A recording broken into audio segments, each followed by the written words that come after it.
अच्छा, अब इसमें हो ये रहा था कि मैंने अपनी एक डिज़ायर्ड स्पीड इनपुट दे दी है और इसके बाद मैं ऑब्वियसली अपना एक थ्रॉटल भी दूंगा क्योंकि वो स्पीड से कनेक्टेड होता है।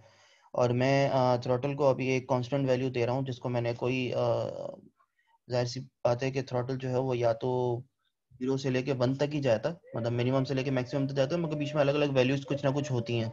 तो मैं अभी ये अज्यूम कर रहा हूँ कि मेरा थ्रॉटल जो है वो मैक्सिमम पर है, तो मैं उसके लिए कांस्टेंट में एक वैल्यू दे दूंगा जो कि 1 की होगी।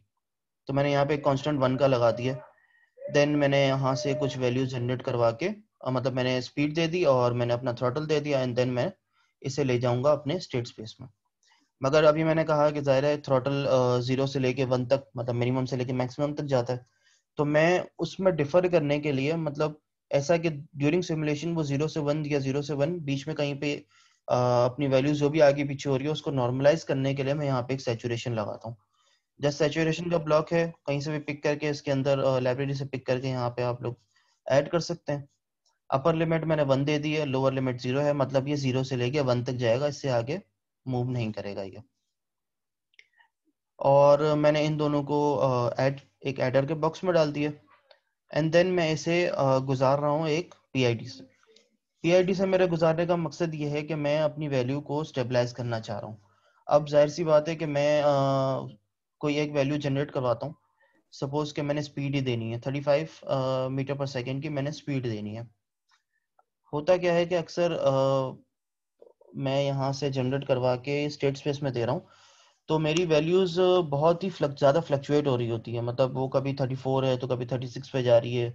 अलग अलग किस्म की मेरी वैल्यूज आ रही होती हैं। अब जाहिर है मैं अगर एक एयरक्राफ्ट को फ्लाई कर रहा हूँ और मेरी उसमें अगर थ्रॉटल ऑटोमेटिकली इतना ज़्यादा फ्लक्चुएट करेगा तो मेरे लिए मसला हो सकता है। अगर मैं उसको मैनुअली फ्लाई कर रहा हूँ या अगर वो ऑटो पायलट पे भी हो तब भी मसला तो है। तो उससे स्टेबल करने के लिए मैं यहाँ पे एक पीआईडी कनेक्ट करता हूँ। पीआईडी को चलाना ज़्यादा मुश्किल नहीं है, डबल क्लिक करोगे तो इस तरीके की कुछ फाइल्स आ जाती हैं। अच्छा, ये जो है वो वैल्यूज इसके अंदर पहले से गिवन है, तो आप लोग ऑब्वियसली ये वाली वैल्यू सपोर्ट नहीं करेंगे। आपने जैसे इसे खोल के यहाँ पे ट्यून का एक बटन है, इस ट्यून के बटन में एंटर हो जाना है। अभी मैं खोल के नहीं दिखा रहा क्योंकि ये थोड़ा टाइम लेता है ट्यून होने में। तो जस्ट आप इसको ट्यून के बटन पे क्लिक करेंगे एंड देन आपने इसको ट्यून करके नॉर्मलाइज करना है कि अगर थोड़ा सा आपके पास इनिशियली फ्लक्चुएशन आ भी जाए तो चलेगी, मगर वो कंटिन्यूस फ्लक्चुएट ना हो रहा हो। एक थोड़ा सा आपके पास पीक आ रही हो एंड देन वो नॉर्मलाइज होना चाहिए। मैं इसकी कुछ इमेजेस आप लोगों को दिखा दूंगा कि किस तरीके से हो रहा होता है। खैर, ये इनिशियली जो शुरू का हिस्सा है वो समझ में आ गया। थ्रॉटल और स्पीड में देके एक पीआईडी के थ्रू गुजार के स्टेट स्पेस में लेके जा रहा हूँ। ये चीज अभी छोड़ दो, ये क्या है वो बाद में बताता हूँ। जस्ट मैं ये वाले प्रोसेस पे आ गया स्टेट स्पेस के अंदर। अच्छा, ये चीजें आप लोगों को पता है क्या है? मक्स और डीमक्स होता है। मैं मक्स और डीमक्स जो है वो एक तरीके की बस ही होती है कि उसके अंदर मल्टीपल वैल्यूज एक ही साथ ट्रांसफर हो रही होती हैं, मगर जब आप इसको तोड़ना चाहें तो अब वही वैल्यूज आप लोगों को उन्हीं पोजीशंस में वापस मिल जाती हैं। तो अब मुझे इस स्टेट स्पेस के अंदर दो या दो तो नहीं, एक अच्छी खासी वैल्यूज है, वो अच्छी खासी वैल्यूज मैंने इसके अंदर इंपोर्ट करवानी है, तो मैंने इसके अंदर एक सिंपल मक्स लगा दिया। अब सेकंड वैल्यूज क्या आ रही है मेरे पास? वो स्टार्ट हो रहा है मेरी एलिवेटर की वैल्यू से। अब एलिवेटर की वैल्यू मैंने वही किया हुआ है, एक कांस्टेंट मैंने वैल्यू रख दी है 0.01। सही है, मगर मैंने नीचे अपनी फ्लक्चुएशंस बताई हुई है कि मेरी जो एलिवेटर की जो मूवमेंट है वो आप अपने एलिवेटर की मूवमेंट के हिसाब से रख सकते हैं। मैंने यहाँ पे अज्यूम किया हुआ है कि मेरी एलिवेटर की जो मूवमेंट है वो अ, जो अपवर्ड जो पोजीशन है उसकी 28 डिग्री है और जो उसकी लोअर पोजीशन है वो 20 डिग्री है। अब यहाँ पे तो मैंने वैल्यूज लिख दी हैं डिग्रीज में, मगर जब मैं इसको सैचुरेशन में लेके जाऊंगा तो मैं यहाँ पे वैल्यूज लिखूंगा रेडियन में। तो मैं क्या कर रहा हूँ, मैं 28 डिग्री को रेडियन में कन्वर्ट करूंगा एंड ऑल्सो 20 डिग्री को भी रेडियन में कन्वर्ट करूंगा। दो वैल्यूज हैं अप एंड डाउन, मतलब अपर लिमिट और लोअर लिमिट।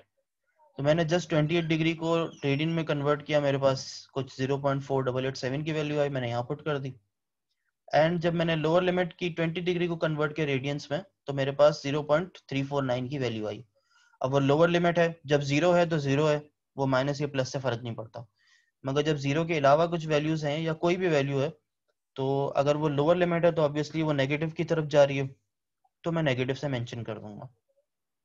जब मैं थ्रॉटल दे रहा था तो वो सिंपल 0 था, तो 0 पे ऑब्वियसली +9 और प्लस या माइनस साइन का कोई फर्क नहीं पड़ता, तो मैंने जस्ट ऐसे ही लिख दिया। हाँ, अगर कोई अलग वैल्यू है तो मुझे नेगेटिव से मेंशन करना पड़ेगा। देन मैंने यहाँ पे अपना बता दिया कि मैं मैक्सिमम किस एल्टीट्यूड तक इसको चेक करना चाह रहा हूँ या किस एल्टीट्यूड तक अपने एयरक्राफ्ट को ले जाना चाह रहा हूँ। तो मैंने यहाँ पे 50 फीट का अपना एल्टीट्यूड यहाँ पे मेंशन कर दिया। देन अभी इसको छोड़ दो, हाइट को छोड़ दो, वो मैं बताता हूँ क्या हो रहा है, एंड ये बाकी चीजें भी छोड़ दो। तो मैंने जस्ट एलिवेटर लिया, एक ऑल्टीट्यूड की वैल्यू ली, उसको पीआईडी से गुजारा है। मैंने जैसे अभी पहले बताया कि मैं उसको स्टेबल करूंगा। मैं ये भी नहीं, जाहिर सी बात है, जब मैं अपनी स्पीड का नहीं चाह रहा कि वो फ्लक्चुएट हो, तो मैं अपनी हाइट का भी नहीं चाहूंगा, अपना ऑल्टीट्यूड का भी नहीं चाहूंगा कि वो फ्लक्चुएट हो, क्योंकि मैं उसे ले जाना चाह रहा था कि वो 50 फीट तक वो चले जाए चुपचाप खुद ब खुद। अब अगर मैं उसे पीआईडी से नहीं गुजारूंगा और डायरेक्ट उसकी वैल्यूज चेक करूंगा, तो क्या हो रहा होगा कि वो 48 से लेके 52 तक या कोई भी रैंडम वैल्यूज तक वो फ्लक्चुएशन आ रही होंगी आप लोगों को ग्राफ में बार बार। तो उसको अवॉइड करने के लिए मैं वापस पीआईडी से गुजारूंगा, और पीआईडी से गुजार के मैं, अगर मुझे माइक्रो सेकंड या मिली सेकंड का अगर एक हल्का सा फ्लक्चुएशन आती है तो वो मेरे लिए फिलहाल एक्सेप्टेबल है, क्योंकि ये एक आरसी एयरक्राफ्ट है, इतनी सी मैं गुंजाइश रख सकता हूँ। तो मैंने जस्ट यहाँ पे एलिवेटर की वैल्यू डाली है, ऑल्टीट्यूड की वैल्यू ली, पीआईडी में लेके गया, और मैं डायरेक्ट स्टेट स्पेस में चला गया। ये बीच की चीजें भी छोड़ दो, थीटा, पिच रेट या हाइट वगैरह, सही, मैं डायरेक्ट चला गया इसके अंदर। एंड देन मैं इसको कर दूंगा रन। रन किया तो मेरे पास यहाँ पे मेरी अच्छी खासी वैल्यूज आना शुरू हो गई। मेरी स्पीड आ गई, यू और डब्ल्यू की स्पीड आ गई है, मेरे पास एक पिच रेट आ गया, थीटा और हाइट की कुछ वैल्यूज आ गई हैं। अब क्या हो रहा है, वो मुझे रैंडम वैल्यूज दिए जा रहा है। सपोज करो कि मुझे 50 पे अपने ऑल्टीट्यूड को फिक्स करना था, मगर अब जब मेरे पास यहाँ पे हाइट आ रही है तो वो आ रही है 48, एंड मैंने अपने स्पीड को 35 पे स्टेबल करना था।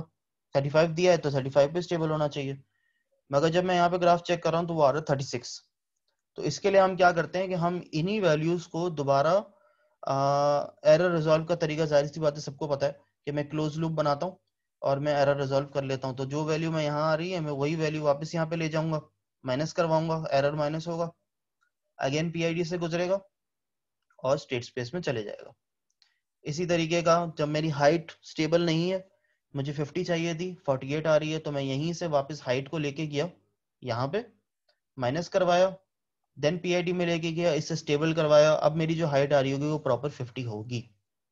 इसी तरीके से मेरी जो थीटा की वैल्यूज है और जो मेरा रेट है, पिच रेट है, उनको भी मैंने यहाँ पे स्टेबल करवा दिया। अब अब सीन ये है कि ये जो दो चीजें हैं ना, जो यहाँ पे आप लोग के पास ये लगा हुआ है, ये गो टू और फ्रॉम जो लगा हुआ है, मैं इनकी जगह पे सिंपल वायरिंग भी कर सकता हूँ। मैं चाहूँ मैं यहाँ से वायर पिक करूंगा और यहाँ पे ले जाके वायर रख दूँ, मगर जाहिर सी बात है कि अगर इतनी सारी वैल्यूज हैं मेरे पास, हाइट भी है, पिच रेट है, थीटा है, वो ये स्पीड है, अगर मैं इन सब पे वायरिंग करने लगा तो बहुत ज्यादा जमघटा हो जाएगा। तो इससे बचने के लिए मैंने जस्ट यहाँ पे गो टू फ्रॉम लगाया हुआ है। ये क्या करता है, यहाँ से यू की वैल्यू को इसके अंदर स्टोर करेगा गो टू में, और ये डायरेक्टली यहाँ पे फ्रॉम के अंदर वैल्यू इंपोर्ट हो जाती है, और मैं वही वैल्यू को यहाँ पे माइनस करवा रहा हूँ। तो सिंपल सिंपल सा मैंने कर दिया। कंजस्टेड हो रहा था, मैंने उसको थोड़ा सा खुला खुला कर दिया। इनिशियल स्टेज पे बनाना चाहो तो वायरिंग कर लो, मगर ऑब्वियसली जब जमा करवाओ तो थोड़ा सा उसको सुधार लेना, इस तरीके का बना लेना, बहुत अच्छा लगता है ये, और समझने के लिए भी आसान रहता है। अच्छा, जिस तरीके का आप लोग लॉन्गिट्यूड में कर रहे थे, कुछ वैल्यूज आप लोगों ने दी, देन आपने इसको आउटपुट में चेक किया, स्टेबल नहीं था, तो आप लोगों ने यहाँ पे क्लोज लूप बनाया, एरर करेक्शन की, और दोबारा से जब इसको चेक किया तो ये प्रॉपर वैल्यूज आ गई थी। इसी तरीके से लेटरल में भी काम हो रहा होगा। लेटरल में भी मैंने दो यहाँ पे कांस्टेंट वैल्यूज लगा दी है, नॉर्मल कोई भी, एंड मैंने बता दी कि मेरी रडर की जो मूवमेंट है वो 35 डिग्री है और एलिरॉन की जो मूवमेंट है वो 21 डिग्री है। अब मैंने सिंगल वैल्यूज लिखी हुई हैं, तो वो अपर लिमिट और लोअर लिमिट दोनों की सेम होगी। तो मैंने 35 डिग्री को रेडियन में कन्वर्ट किया तो 0.611 आया। अब ये अपवर्ड भी 0.611 जाता है और डाउनवर्ड भी वही जाता है, तो मैंने प्लस और माइनस से दोनों को डिनोट कर दिया। देन मुझे अच्छा, मैं पहले तो डायरेक्ट पीआईडी में लेके जाता हूँ, देन मैं चेक करता हूँ भाई अच्छा इसकी तो वैल्यू गलत आ रही है। वैल्यू गलत आ रही है तो उसको करेक्ट करने के लिए मैं दोबारा यहाँ पे ले आया, क्लोज लूप बनाया, माइनस में लेके गया, इसे पीआईडी में ले जाके मैंने स्टेबलाइज करवाया। स्टेबलाइज करने के बाद मैंने दोबारा जब इसको रन किया तो इसकी वैल्यूज प्रॉपर हो गई। सही है, यहां तक किसी को कोई इशू है?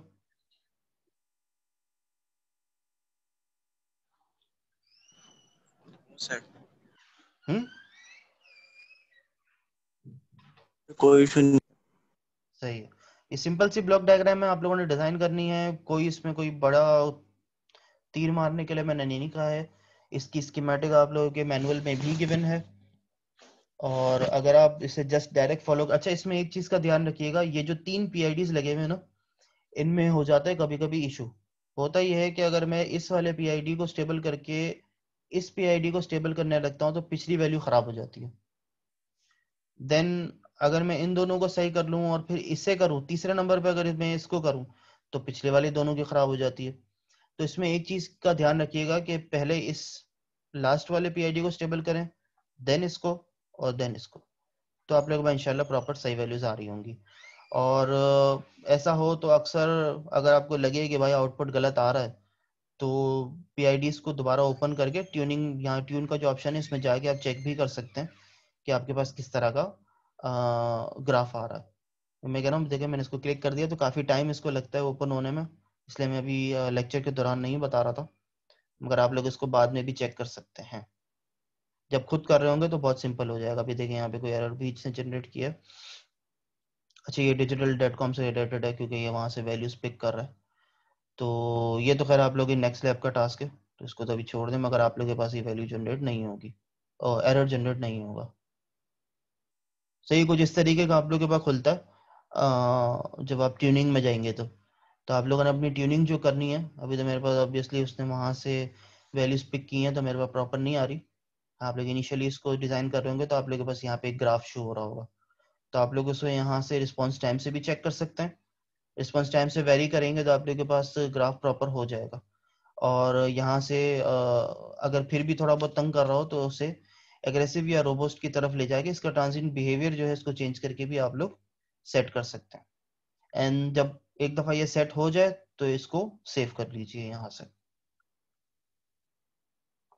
सही है, ये आप लोगों ने एक ब्लॉक इसके अंदर बनाना है अपनी लैब 8 के अंदर, और इसे यहाँ से रन करके चेक करना है।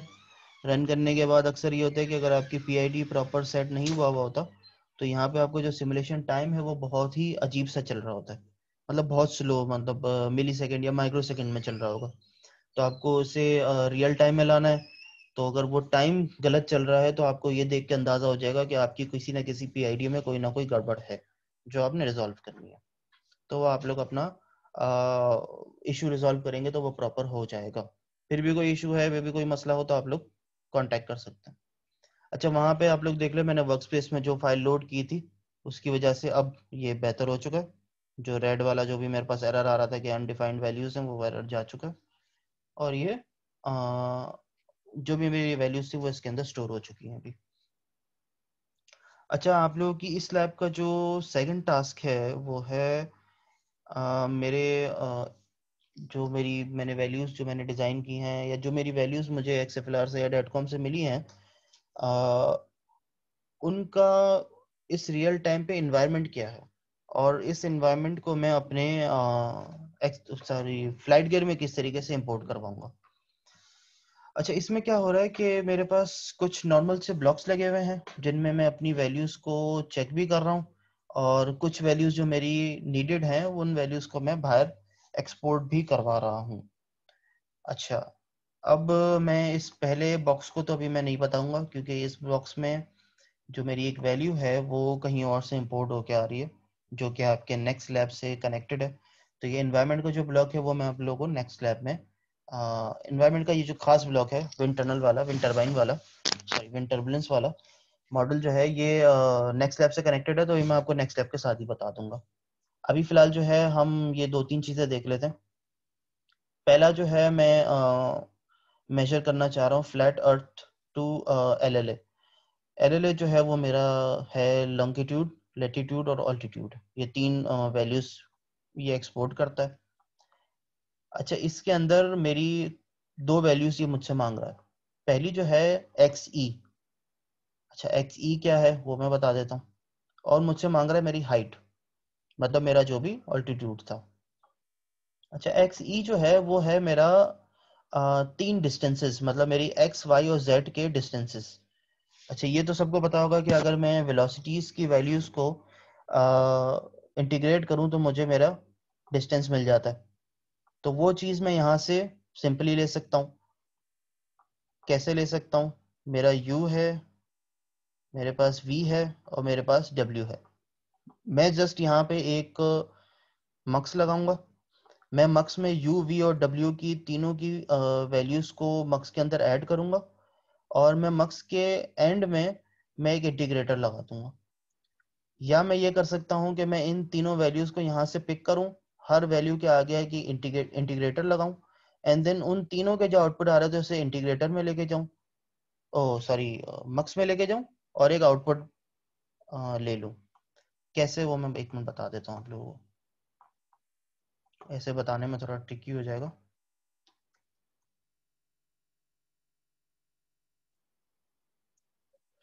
एक सेकंड।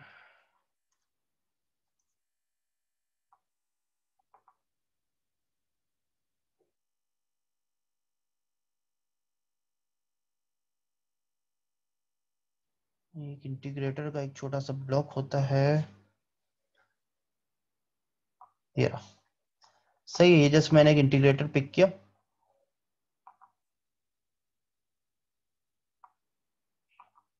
मैंने इसकी 3 कॉपीज बना ली। मैंने 3 वैल्यूज को इंटीग्रेट करना था, जो कि मेरी पहली u थी। अच्छा, यहाँ पे भी आप लोग गो टू फ्रॉम लगा सकते हैं। मैं अभी ऐसे ही आप लोगों को समझाने के लिए डायरेक्ट डायरेक्ट करवा रहा हूँ। सही, यू वी और ये डब्ल्यू, ये 3 वैल्यूज मैंने पिक कर लिए। इन तीनों को मैंने इंटीग्रेटर से गुजार दिया, तो ऑब्वियसली जो मेरी वेलोसिटीज थी वो अब डिस्टेंस में कन्वर्ट हो गई हैं। डिस्टेंस में कन्वर्ट होने के बाद मैं जस्ट यहाँ से एक मक्स को पिक कर रहा हूँ।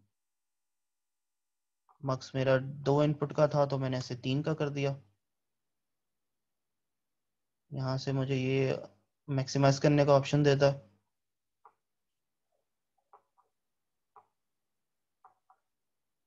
मैंने मक्स में कनेक्ट कर दिया और मैं यहाँ से जो भी इसका आउटपुट जनरेट करूंगा वो मेरा आउटपुट कहलाएगा एक्स ई, मतलब मेरे 3 डिस्टेंसेस विथ रेफरेंस टू अर्थ।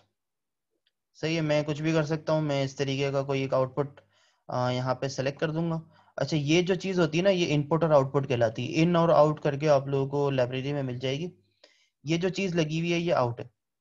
अभी इस आउट का मुझे फायदा क्या है कि मैंने इसको है ना, ये जो मैंने पूरा सिस्टम बनाया है, मैं इसको जो है एक सब सिस्टम बना चुका हूँ। मतलब मैंने जो भी पूरा ये सर्किट बनाया था ना, ये मेरा एक पूरा सर्किट बना हुआ है। मैंने इस पूरे सर्किट को सिलेक्ट किया, मैंने राइट क्लिक किया और मैं यहाँ से एक क्रिएट सब सिस्टम जब इसको करूंगा ना, तो ये पूरा एक सब सिस्टम कुछ इस शक्ल का बन के मेरे पास बाहर आ जाएगा। ये एक इस तरीके का बॉक्स बन के आ जाएगा एफसीएस का। सही है। अब जब मैं इसके अंदर ये आउट की चीज लगाऊंगा ना, तो ये आउट की चीज लगने से मेरे पास यहाँ पे इस तरीके का एक आउटपुट आना शुरू हो जाएगा। जिस तरह आप लोग के पास अभी ये एच टी एस और एच रेफ लिखा के वी बी लिखा हुआ आ रहा है ना, इस तरीके का आपका आउटपुट आ जाएगा। देन आप जस्ट यहाँ से वैल्यू लेके यहाँ पे पिक कर दें, और जो नेक्स्ट ब्लॉक आपने बनाना हो वहां पे इन करके इस तरीके की चीज लगाएंगे, तो आप लोग के पास इन की तरह आपके पास यहाँ पे एक ऑप्शन आ जाएगा इनका बना हुआ। देन आप जस्ट इन दोनों को आपस में कनेक्ट कर दें, तो आपकी एफसीएस की जो भी वैल्यू थी वो ऑटोमेटिकली इसके अंदर इंपोर्ट होना शुरू हो जाएगी। समझ में आई ये वाली चीज? के दोबारा बताऊं?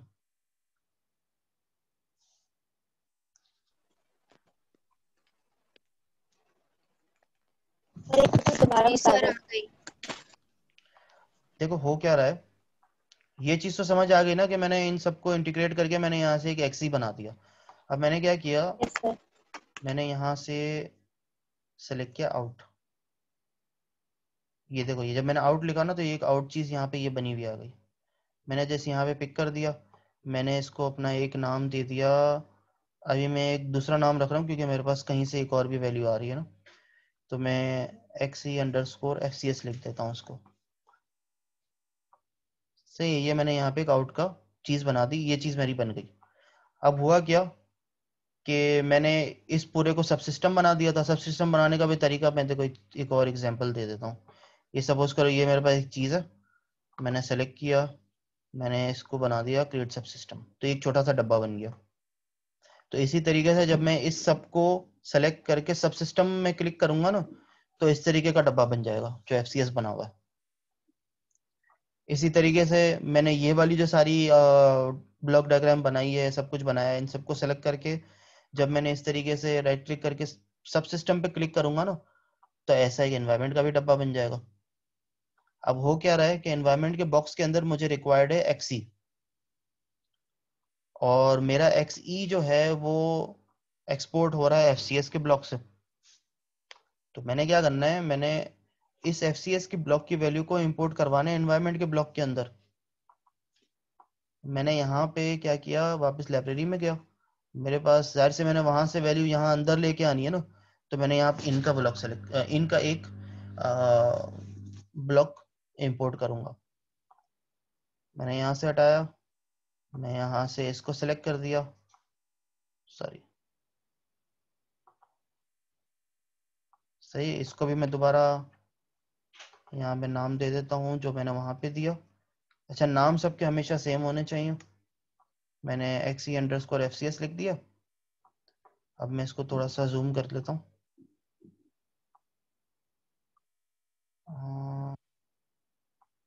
अच्छा, मेरे हाथ में करंटली माउस नहीं है, तो इसको थोड़ा जूम करने में मसला होगा। ये रहा।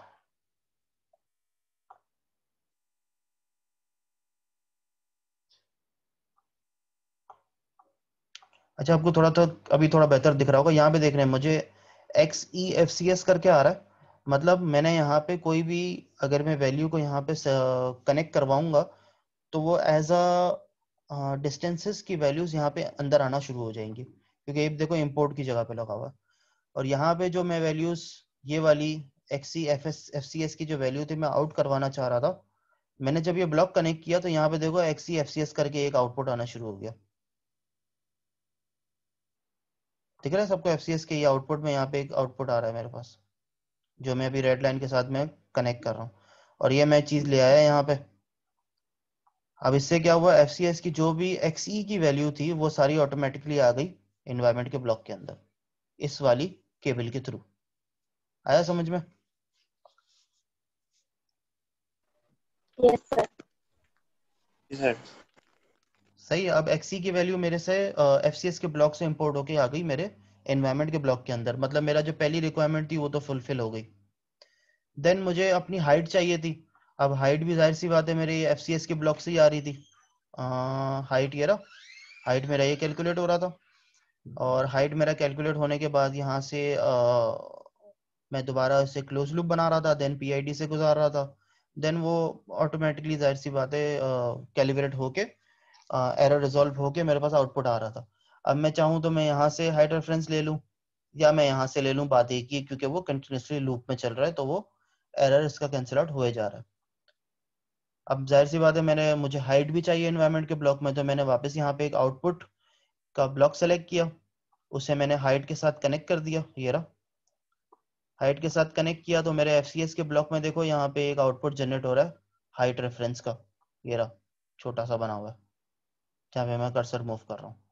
एंड देन मुझे यहाँ पे हाइट रेफरेंस चाहिए, इसी के अंदर वापस भी चाहिए। मैंने यहाँ पे भी वही गो टू फ्रॉम वाली चीजें की हुई हैं, इस चीज का ध्यान रखना। तो मैं जस्ट यहाँ से FCS की सॉरी H रेफरेंस की वैल्यू पिक कर रहा हूँ, और यही H रेफरेंसेस की वैल्यू एनवायरनमेंट के ब्लॉक में भी कनेक्ट हो रही है। तो जो मेरी वैल्यू FCS से एक्सपोर्ट हो रही थी वो अब एनवायरनमेंट में इंपोर्ट हो रही है। तो मेरे पास मेरी हाइट रेफरेंस भी आ गई। अब हुआ क्या था कि जब मैं हाइट, मेरे पास ये मसला हुआ था कि जब मैं हाइट रेफरेंस की वैल्यू सारी कैलकुलेट करके जब इंपोर्ट करा था तो वो नेगेटिव में आ रही थी, और मुझे यहाँ पे पुट इंपोर्ट करनी होती है पॉजिटिव में। तो मैंने जस्ट यहाँ पे एक ब्लॉक लगा दिया है गेन का, और उसे नेगेटिव कर दिया बस। तो मेरी जस्ट यहाँ पे जो आउटपुट है वो सॉरी, मेरा जो आउटपुट था ये LLA का, सॉरी इसका जो आउटपुट आ रहा था वो नेगेटिव आ रहा था। तो उस नेगेटिव को सही करने के लिए मैंने जस्ट यहाँ पे अपने हाइट रेफरेंस के साथ एक गेन लगाया था, और उसे नेगेटिव कर दिया था, तो मेरा आउटपुट जो LLA का था वो प्रॉपर पॉजिटिव आने लगा। सही है। तो मेरे पास ये आज गई XE भी मैंने इंपोर्ट करवा दिया, मैंने हाइट रेफरेंस भी करवा दिया, और मेरे पास मेरा उन हाइट रेफरेंस और उन डिस्टेंसेस की वैल्यूज की निस्बत से जो मेरा लॉन्गिट्यूड लैटिट्यूड ऑल्टीट्यूड होना चाहिए था वो मेरे पास यहाँ पे शो हो गया। अच्छा, इसकी एक खास हैसियत है फ्लैट गियर के अंदर, क्योंकि जब मैं अपने एयरक्राफ्ट की फाइल को इंपोर्ट करवाता हूँ ना, तो मुझे इनिशियली उसको बताना पड़ता है कि मैं जाहिर सी बात उसको रनवे पे नहीं टेस्ट करना चाह रहा। मैंने ऑटो पायलट बनाया है, तो ऑटो पायलट में मैं manually take off and landing करता हूँ, और जो ड्यूरिंग फ्लाइट का जो टाइम होता है मैं उसमें अपने एयरक्राफ्ट को स्विच कर देता हूँ ऑटो पायलट पे। तो मैं फ्लाइट गियर में भी यही चाहूंगा कि जब मैं ऑटो पायलट पे स्विच करूँ तो मेरा एयरक्राफ्ट पहले से एक हाइट पर हो, और एक मतलब एक किसी खास पोजीशन पे हो। तो वो पोजीशन मैं यहाँ से डिफाइन कर रहा हूँ, ये एलएलए से। मैं जस्ट यहाँ से एलएलए से वैल्यूज पिक करता हूँ और अपने फ्लाइट गियर को सेंड कर देता हूँ। वो कैसे होता है वो आगे की लैब में वो मैं बताऊंगा बाद में। देन मैंने यहाँ पे एक ब्लॉक सेलेक्ट किया है, ग्रेविटी मॉडल का है। मैं उसमें अपनी लॉन्गिट्यूड, लैटिट्यूड और हाइट को वैल्यूज को इंपोर्ट करवा रहा हूँ, और मैं जस्ट ऐसे ही नॉर्मली चेक करना चाह रहा हूँ कि मेरे इसके हिसाब से मेरी ग्रेविटी यहाँ पे कितनी शो हो रही है, मतलब कितने जीज लग रहे हैं। ये फिलहाल तो आरसी स्केल पर है, तो इसकी तो नॉर्मल वही ग्रेविटी होगी जो 1G पर होती है, मतलब 9.8। हाँ, अगर कोई हैवी एयरक्राफ्ट हो या कोई फाइटर हो तो उनकी ग्रेविटीज यहाँ पे आप लोगों को चेंज हुई मिल सकती है, मतलब वो जितनी जीज पे फ्लाई हो रहा होगा वो उतनी जीज की वैल्यू आपको यहाँ पे शो हो रही होगी। देन मेरे पास एक मेरी ब्लॉक एक और मैं यूज कर रहा हूँ, मेरा एटमॉस्फेरिक मॉडल का है। उसमें तो जस्ट बहुत सिंपल है, मैंने अपना एक हाइट रेफरेंस यहाँ पे इंपोर्ट मतलब मैं वैल्यू दे रहा हूँ, जो मैं हाइट रेफरेंस यहाँ से ले रहा था ना, वही वैल्यू मैंने यहाँ पे भी दे दी। तो मुझे कुछ चीजें मिल गई हैं कि उस हाइट पे मेरा टेम्परेचर क्या है, मेरा स्पीड ऑफ साउंड क्या है, नॉर्मल है, देन मेरा प्रेशर क्या है, और इन दी एंड मेरी एक्सेलरेशन क्या है, सॉरी डेंसिटी क्या है। ये कुछ मेरे पास वैल्यूज आ रही हैं। अब ये वैल्यूज भी यूज हो रही होती हैं, आगे के ब्लॉक्स में यूज हो रही होंगी। तो हम इनको कहाँ यूज कर रहे हैं, कैसे यूज कर रहे हैं, वो जब आप इन सबको डिजाइन कर लेंगे, थोड़ी बहुत इसकी नो हाउ हो जाएगी कि ब्लॉक्स कैसे यूज हो रहे हैं, कहाँ यूज हो रहे हैं, तब मैं आप लोगों को आगे की जो लैब में इन वैल्यूज को यूज करना है वो भी मैं बताऊंगा। देन आगे मैंने एक सिंपल मैक नंबर कैलकुलेशन के लिए लगाया हुआ है, तो उसके अंदर मैक नंबर कैलकुलेशन में मुझे मेरा स्पीड ऑफ साउंड चाहिए होता है, जो कि मुझे ऑब्वियसली यहाँ से मिल गया था अभी। एंड मुझे अपनी स्पीड चाहिए होती है सिर्फ एक्स एक्सिस की।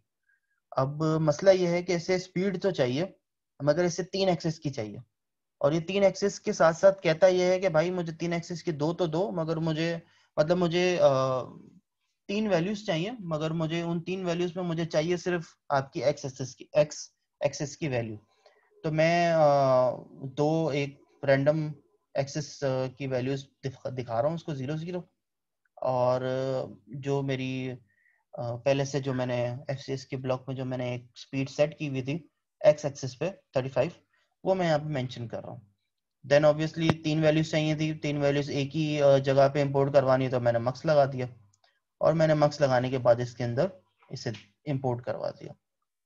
इससे मुझे मेरा मैक नंबर भी पता चल जाएगा कि भाई एक हाइट पे मेरा क्या स्पीड ऑफ साउंड था, और स्पीड ऑफ साउंड की निस्बत से मेरा क्या मैक नंबर जनरेट हो रहा है। फिर सर आप लोग, हाँ बोलो।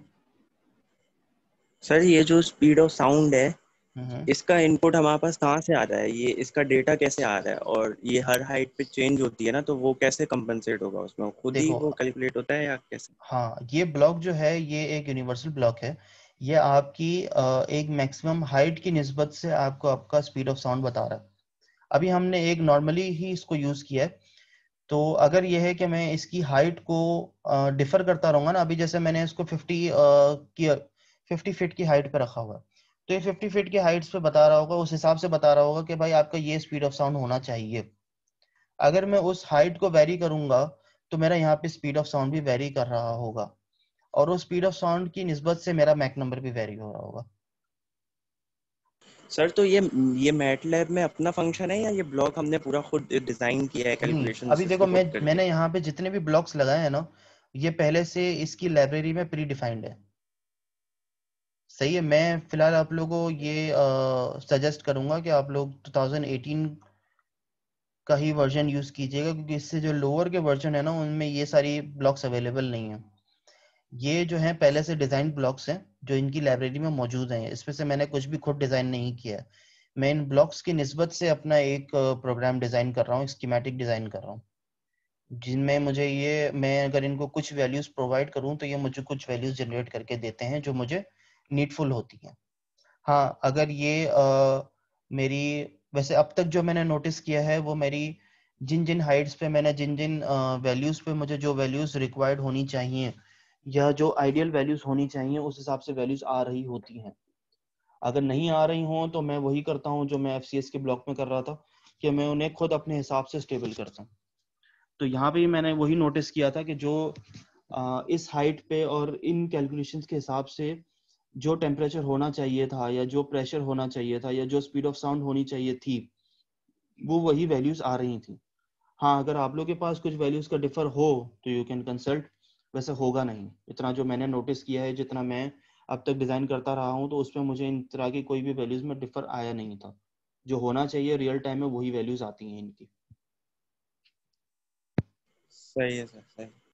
सही। तो आप लोगों का इस लैब का जो टास्क था वो फिलहाल सिर्फ 2 ब्लॉक से, बाकी ब्लॉक छोड़ दें, मैंने तो खैर पूरा किया हुआ डिजाइन। तो जो आप लोगों का ब्लॉक था वो एक एफसीएस के बनाने का था और एक एनवायरनमेंट का ब्लॉक आप लोगों ने डिजाइन करना है। और ये किस तरीके से आपस में कौन कौन सी वैल्यूज कनेक्टेड थी ये मैं सब बता चुका हूँ। अगर फिर भी ना समझ में आए या आप लोगों को रिकॉर्डिंग देख के भी ना समझ में आए तो फिर भी पूछ लीजिएगा। मगर आई होप कि अगर दोबारा कभी आप लोगों को वाइवा हो तो आप लोगों को पहली लैब से लेके अब तक जो भी आप लोगों को सिखाया गया वो सब आता हो।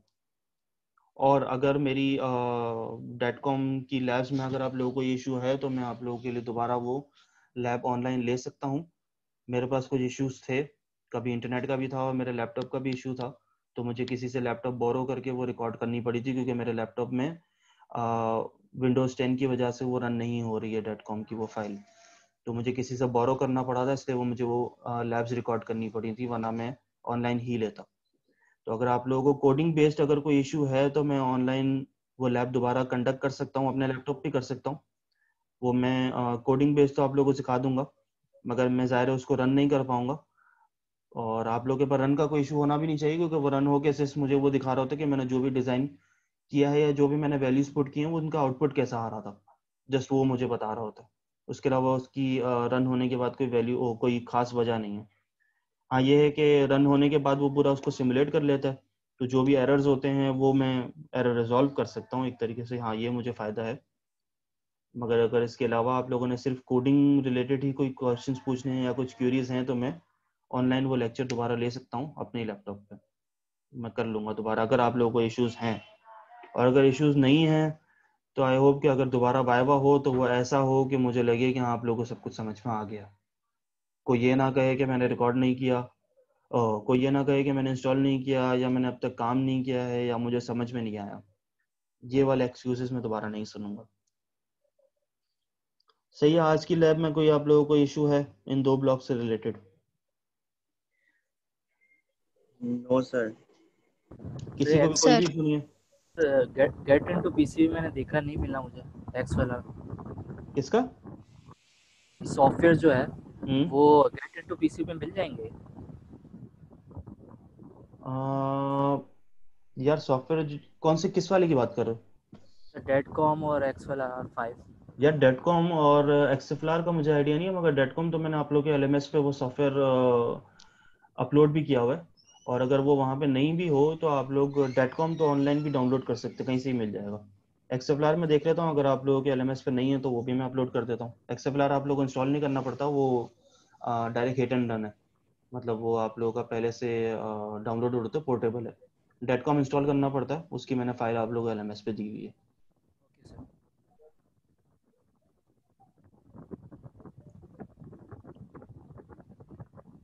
सही है, सब कुछ क्लियर है। देखें, अब भी 26 में से मेरे पास कुछ ही यहाँ पे स्टूडेंट्स मौजूद हैं, तो जो आज आए हैं मैं उनकी अटेंडेंस लगाऊंगा, जो नहीं आए हैं उनका अल्लाह मालिक है।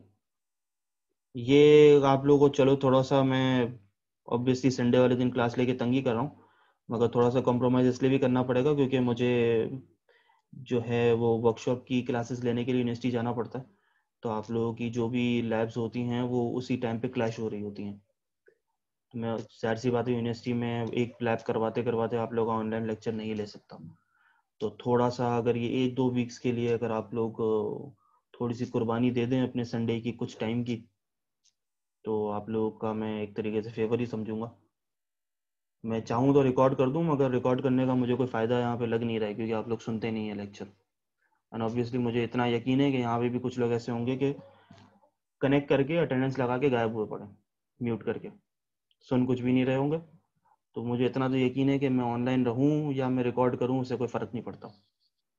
मगर सुन लो समझ लो तो बेहतर है, खुद के सीखने के लिए ये फ़ायदा ही है, मुझे इससे कोई फ़ायदा नहीं है, आप लोगों के लिए ही है। खैर मैं यहाँ पे क्लास एंड करता हूँ।